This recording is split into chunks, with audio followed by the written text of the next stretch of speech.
Well, thank you very much for the opportunity to be here. I appreciate the opportunity. And this is a very detailed presentation, so if you'll abide me, because I've got a lot of notes here, I won't get into all the minutiae, but there's a lot of information that I want to be able to impart to you. So I like to tell the story. So this quote was in 1993, President Bill Clinton said, quote, "When the word of a crisis breaks out in Washington, it's no accident that the first question that comes to everyone's lips is, where's the nearest carrier?" And that sets the stage for our presentation here. Some highlights of the early part of carrier aviation. January 28, 1911, Lieutenant Theodore Ellison became the #1 aviator in naval aviation history. In May 8th of that year was what they consider the birth of naval aviation. And that's when the original plans were designed for the first ship to be built. In July 1 of 1911, the Navy's first aircraft, the A-1 Triad, made its maiden flight. And then on the 24th of April of 1914, Lieutenant Bellinger became the first combat mission in a military aircraft. And then in September of 1918, Lieutenant J.G. David Ingalls became the first ace, Navy ace in aviation history. The very first carrier was the Langley, commissioned in March of 1922. It was the only ship of its class at the time. It was 542 feet long, displaced 12,700 tons, and had 36 aircraft and a crew of 486.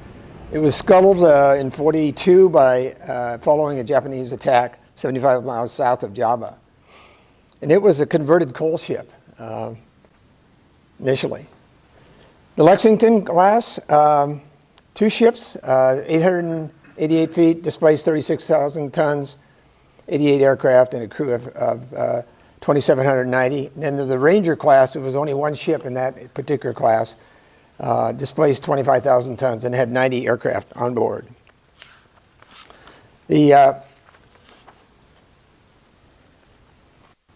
They were the largest aircraft carriers in the U.S. Navy until the Midway class. So that's the Lexington class were the largest at 888 feet.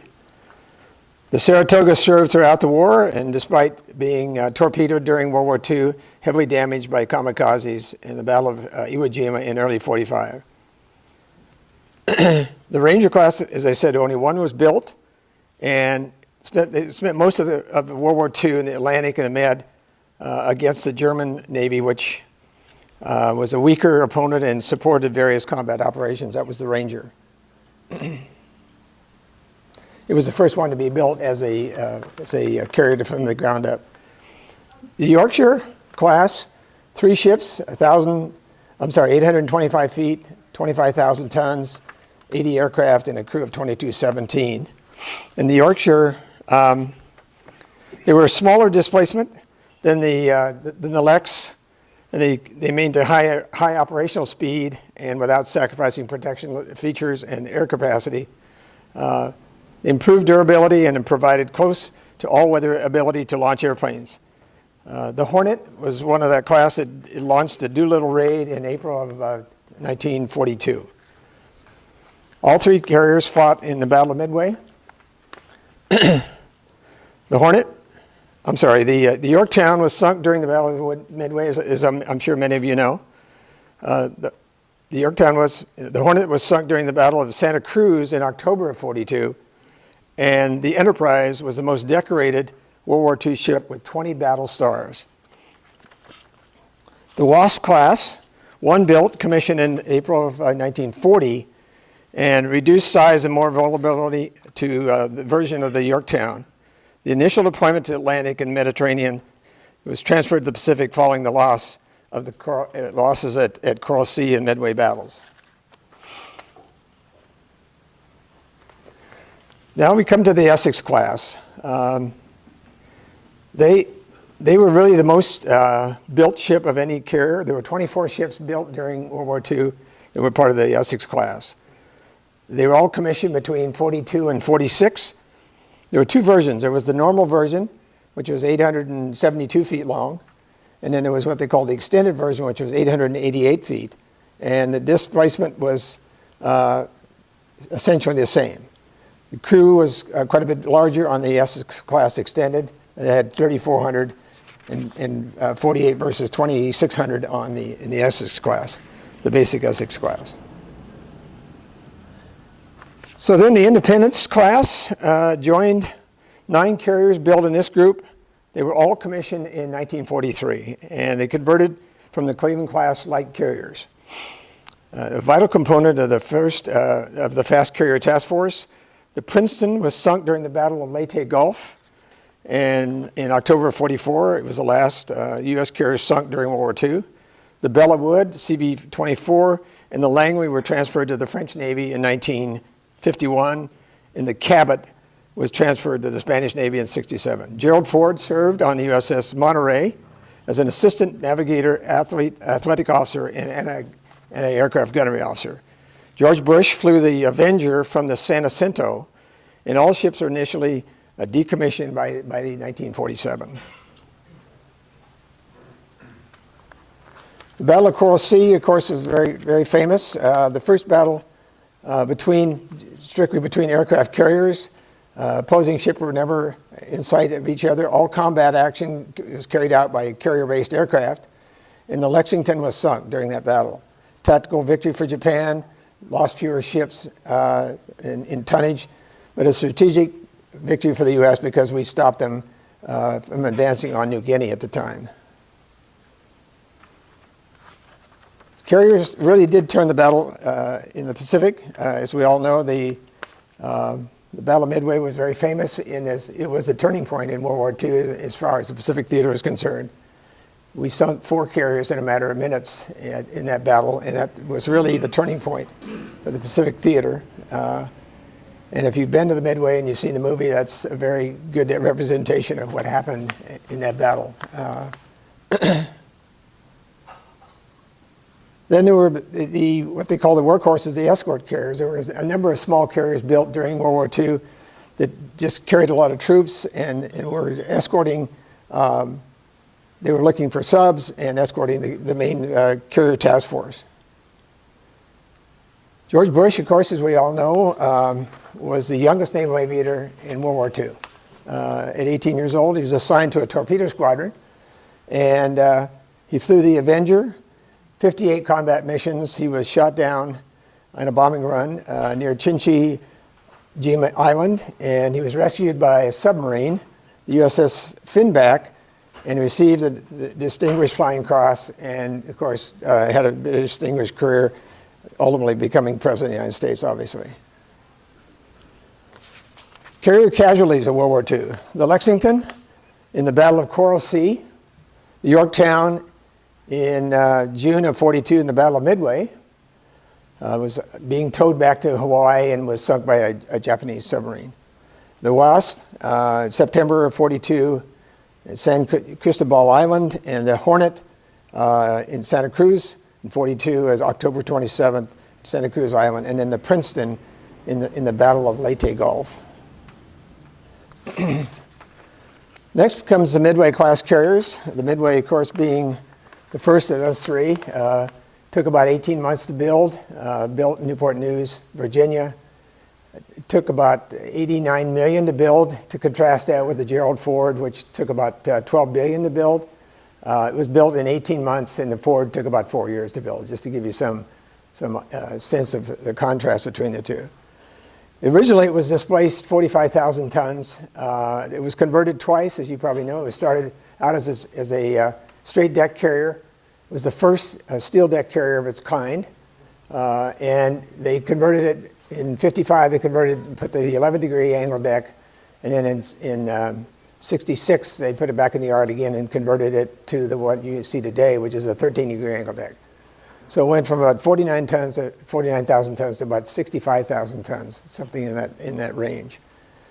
It was one of the longest serving ships in the Navy history, 47 years. And it has many distinctions, not the least of which as the most visited maritime museum in the world. This past summer, we crossed over 20 years as a museum. We've had 20 million people come on the ship during that time. So it's set an all-time record for attendance. We've been averaging about 1 million a year.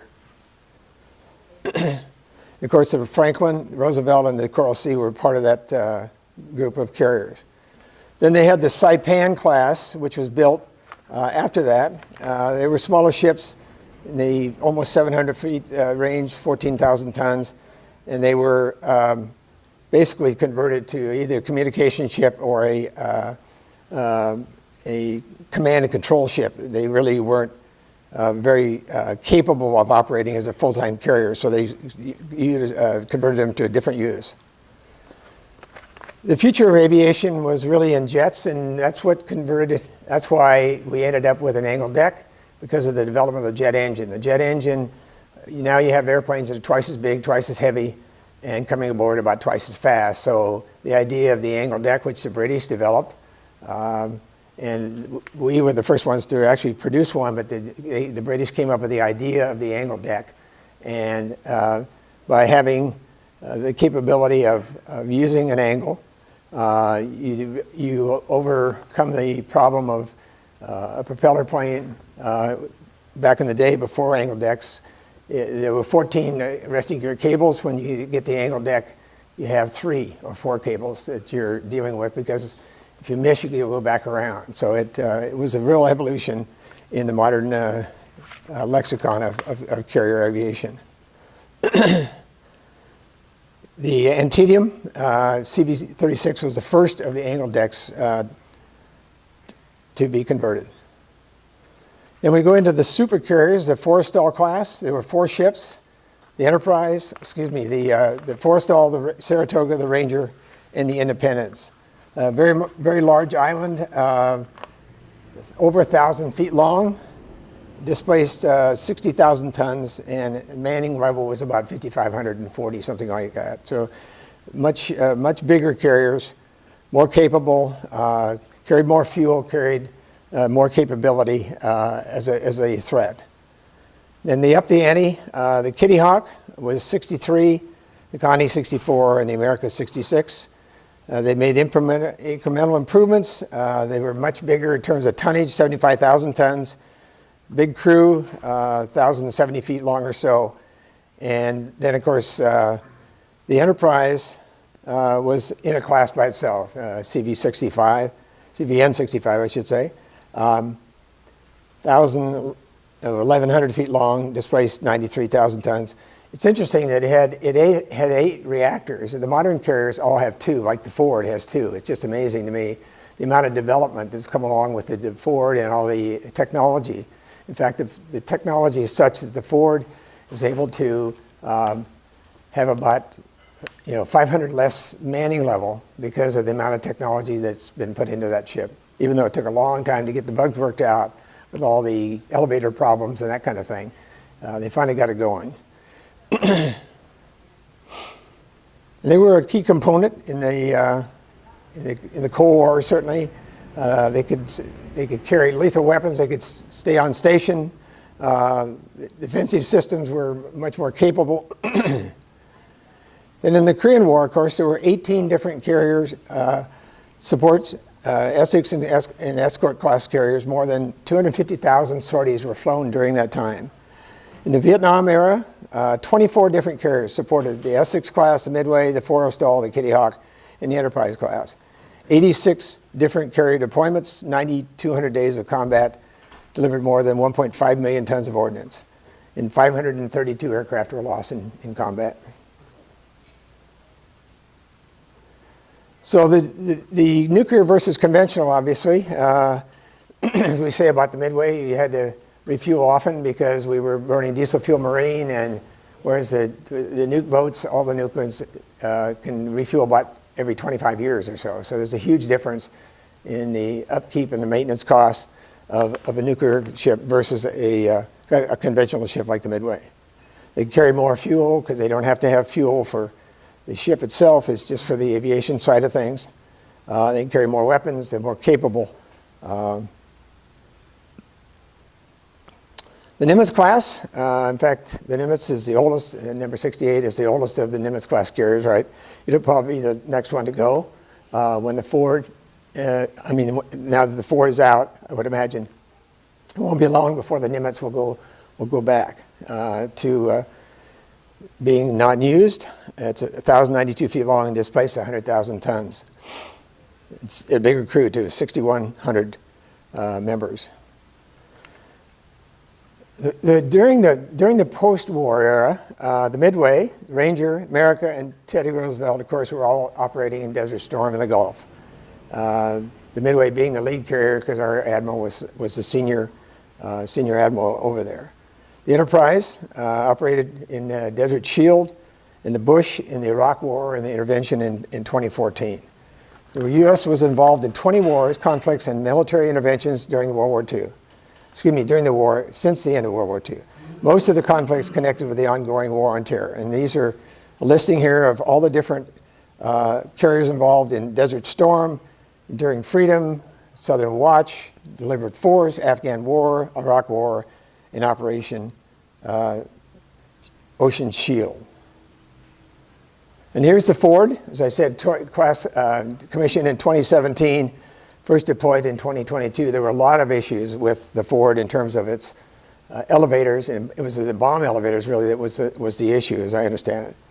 But it displaces 100,000 tons, and it has all this technology. And the uniqueness of the Ford class is that they have electromagnetic catapults instead of steam cats, and they have a whole new arresting gear system as well. It is an amazing ship, 20% less crew, like I said. It's got a crew of 4,500, and they plan to build 10. At this time, the Kennedy is already being built, it's close to being completed. The Enterprise will be next, and then, of course, the Dory Miller will be the third of that class. Since the end of World War II, the Navy has engaged in 200 global humanitarian disaster relief and medical assistance rescues at sea. So here's a listing: the Saipan, the Hurricane Hazel in Haiti, the Champlain in Spain, the Kearsarge, the Typhoon Vera in Japan, the Riscony, the rescue of UK sailors in '67, the Midway, of course, Operation Frequent Wind. In fact, about a month ago, we had a celebration of the 50th anniversary of Frequent Wind, where the Midway evacuated over 3,000 Vietnamese men, women, and children without incident, and they were one of a number of ships, the Hancock, and a number of other maritime ships. There were 6 or 7 in the group. They evacuated over 7,000 Vietnamese during that period of time. And the amazing story is that during the evacuation, right in the middle of it, a small airplane came over and dropped a note on the deck. And the note blew away, and it came by the second time, dropped the note again. Third time, took his weapon out and wrapped the note around the weapon and dropped it on the deck. One of the sailors went out and grabbed the note, took it up to the captain, and the note said, "Clear the deck. I have my wife and 5 children in this airplane." And so the captain, Captain Larry Chambers, now a retired Admiral Larry Chambers, had a choice to make. He had 2 admirals he reported to. And one of them said, "Don't think about what you're doing. Think about what you're thinking about doing." And the other one said, "Do what you have to do." So he did what he had to do. So everybody that wasn't on watch, he called them up on the deck, and they started pushing these South Vietnamese helicopters over the side to make way for this gentleman to land. He landed safely with this little airplane. In fact, the replica of it's on the Midway. The actual original aircraft is in the Pensacola Aerospace Museum, but the replica hangs in the Midway in the hangar deck there. And he was just back. Major Bong, who was the gentleman flying the airplane, he actually stole the airplane. He was so desperate to get his family out. And so Larry Chambers was also at this event. It was quite an amazing day to listen to those guys recount. And Larry Chambers is well into his 90s at this point. He's still very, very sharp. The Langley, these are the all-star carriers. The Langley, of course, being the first, commissioned in '22 and catapulted off the first plane in November of that year. It was the test bed for carrier flight and tactical operations, and it was converted to a seaplane tender in 36 and scuttled in 42. The Boxer was the first carrier to launch all jet aircraft in 48. A battle star Korea, 8 battle stars in Korea and 2 battle stars from Vietnam. It supported the Cuban Missile Crisis, disaster relief from the hurricane in Haiti, and the NASA recovery, Apollo recovery in 66, and converted to a helicopter landing ship, LPH-4 in 59. The Boxer, first carrier to launch all jet aircraft in 48, and the Ranger. 13 battle stars launched the U-2 flight in 64. First all-weather flight crew landed the E-1, or C-1 trader rather, in 83. The movie Top Gun was filmed in 85, and Star Trek was also filmed in 86. Launched the B-25 Mitchell bomber to celebrate the 50th anniversary of the Doolittle flight to Tokyo in 1992. Operation Desert Storm in 91. The Enterprise, of course, was the first nuclear-powered carrier, engaged in major military action, except the Battle of the Coral Sea, embarked, this is the original Enterprise, I'm sorry, and shot down 911 planes, sunk 71 ships, and damaged 192. And of course, the Midway, as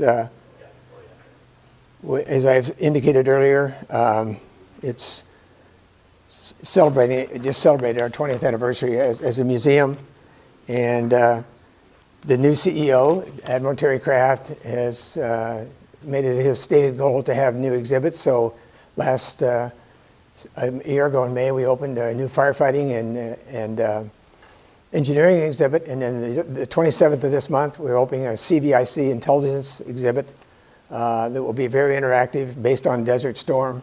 And you go in and they'll pose a problem, and you have to try and solve the problem as a guest coming on board the ship. So it should be pretty cool. So other museums, the Yorktown is in Mount Pleasant, South Carolina. The Hornet is, of course, in Alameda, California. The Intrepid in New York, of course. And the Lexington's in Corpus Christi, Texas. So as I said, we opened in 2004. We have over 30 restored aircraft on board. And we have the Battle Midway Theater, multi-layer education program. We provide education, STEM training for about 40 or 50,000 kids locally. And now they've gone, during COVID, they started doing Zoom presentations around the country, and now we're in 50 states. So we're doing the STEM training for education throughout the United States. All 50 states are participating in STEM training with the Midway. So the way I look at it, it's a great way to get our future guests to come on board, is to learn about the ship, learn about leadership, learn about training, learn about STEM issues, and then to come out from wherever state you might be in. If you're coming to California, you've got to come see the Midway. I think it's a great marketing idea. So this is a centennial. Afforded the nation the opportunity to honor the legacy of the Navy, aircraft carrier, and the sailors who served aboard, and to reaffirm their contribution to the country's safety, security, and prosperity. Right, Vice Admiral Scott Kahn. So that's the presentation. If you have any questions, I'll be happy to try and answer any questions you might have. Thank you very much. I do have one question. Yes, sir. I've read a couple of different definitions for the V in CV. I know C is carrier. What do you say the V is? I think it's a French word. Now, I don't know exactly the French word, but it has to do with flight. And it's a word that's in it's in the French language, and that's my understanding of what it is. Anybody else? I'm happy to take all better ideas. During the Battle of the Philippine Sea, when they had the carrier, the San Lo, the escort carrier. And wasn't that the first aircraft carrier sunk by kamikazes or something? I think it might have been, yeah. Yeah, I think you're right. Yeah. I think it's, yeah. Yes, sir. What was the carrier that had the accident with John, where the missile fired on the carrier? Yeah, I think it was the Oriskany, I believe. I think it was the Oriskany. Oh, yeah. Yeah, I'm pretty sure it was the Oriskany. Where one of the John McCain was on. John McCain was, He was in the airplane. he was in the airplane on the flight deck, and I think it was a Zuni rocket somehow got launched and hit his airplane, and he luckily got out safely. But yeah, I'm pretty sure it was the Oriskany, and that was the origin of the Oriskany fire. We think it's the Forrestal. It's Forrestal. Was it the Forrestal? Is that Okay. the question? The Oriskany had a fire too. Yeah, it also had a bad fire. The Oriskany did, yeah. You know, Yeah, One of the ready rooms, Right. the air crews suffered a lot of casualties. yeah, exactly. Forrestal is when the Zuni rocket. That was the Zuni. Okay, I stand corrected. And, Forrestal then, right. Major conflagration on the flight deck. Right, And John McCain was in one of the A4s. right, exactly. He got out Yep. successfully. Fortunately, got out, exactly. Forest Fire, Yeah. USS Forest Fire. Yeah. But didn't the Kitty Hawk also have a fire when they had, I think it was an F-4 that launched and their drop tanks broke open? It's not the drop tanks, it's the centerline slap fire. Is that what it was? Yeah, the F-4 was susceptible to a centerline slap fire, and it would appear that the airplane was totally burning up, you know, from those observing after the launch. Are you talking about the one where they had 2 ejections? No, this was, from what I remember, the JP-4 were all over the flight deck and burned and killed all the flight sailors. But it was from the drop tanks, I thought, because Yeah, well, the centerline slap fire it would rupture the drop tank, okay? And there was a situation, you probably remember this, Howie, where they launched an F-4, and he had a centerline slap fire, so remember, all the fuel's just Yeah. centerline tank Yeah. is bleeding up into the burners, so the airplane just looks like it's just, you know, exploding. And somebody yelled, F-4 off the bow, you're on fire, eject, eject. So they punched out when the procedure was to simply drop the drop tanker, because then the fire was completely out. The problem was they had launched another Phantom off the bow also, and they punched out. Oh, Whoa. oops. And I'm trying to think of who it was, because I knew him. He said the skipper never looked at me the same way after that. I can't imagine. So I was the event manager on the Doolittle raid in '92, where we Really? the airplanes off Ranger. That's awesome. Yeah, I was on Air Force's staff then. That's great. That was a heck of a project. Had to be, yeah, exactly. Well, Aren't we currently dropping airplanes off the carriers? yeah, Don't they just roll off? occasionally they do, unfortunately, right? That was not one of our finest moments, I would say. So, okay, so what was and I probably haven't ever dived into this.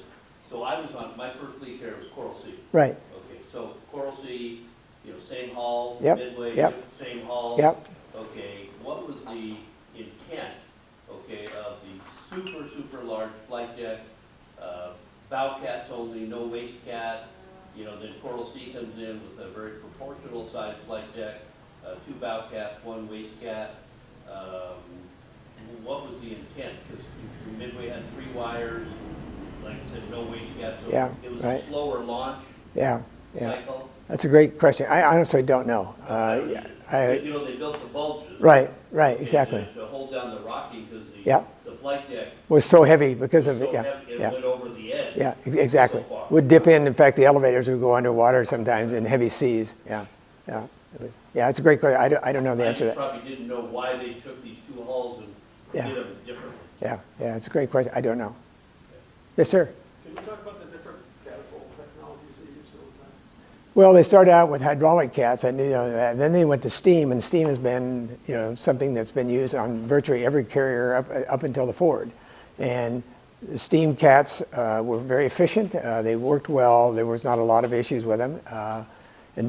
But they figured by coming up with this new technology on the Ford, electromagnetic cats, number one, it puts less stress on the airplane. And when airplanes cost $100 million a piece, you want to make sure that they last as long as they can. So that's the whole idea behind electromagnetic. And it has the ability to accelerate, straight out without having a big surge. It can just take off and push the airplane, or in the case of a drone, you could take a small drone that weighs virtually nothing compared to like an A5 or an A6 or an F-14 or an F-18, which is obviously a big, heavy airplane. It can handle that weight differential with no issues whatsoever. And so it's a much more efficient system, and that's my understanding is exactly why they went to it. Well, the hydraulic cat was either on or off. Right, yeah, exactly. So it was just ripping the airplane apart. Right, Okay, yep. primarily. Yeah, So exactly. when we went to the steam cat, it's still a progressive catapult. It is, it is. Okay, but what the new cat does is eliminates the fresh water requirement. That's exactly right, yep. You had to turn seawater into fresh water for the steam for the catapult. And Howie and I will tell you that there were some cold showers we took. And some no showers. Oh, no showers. Because the ship would go I on remember water that, hours, yeah, exactly. Because they Unannounced water needed hours, water yeah. for the cats instead of for Right, our showers. right. Saltwater bug juice. Huh? Saltwater bug juice. Yeah, that too, yeah. Because it wasn't uncommon, like, no water. Yeah, exactly. Catapults need the. Or you just get showered down, or you just get lathered up, and there's no water. The water goes off. It was called unannounced water hours. I remember that Well, well. so the the electromagnetic cat, really, it's the saving of the water. Yeah. They're still both progressive. Steam Right, and right. electromagnetic are still a progressive catapult shot. Right. But the hydraulic, it just never worked really from the beginning. Yeah, it was too much of a thrust. Yeah, yeah. Yes, ma'am. Yes. Exactly. Couldn't you launch more with electric? Didn't you have a higher frequency of launch with Well, electric versus steam? You can launch a little faster. Faster, yeah. Yeah, right. You know, but you can only launch so fast anyway, because by the time they taxi the next airplane up on the gad and It takes time, all that kind yep, of stuff, it's, exactly. you know, it's really driven by Exactly. how we can load the catapult more than anything. Yes, ma'am.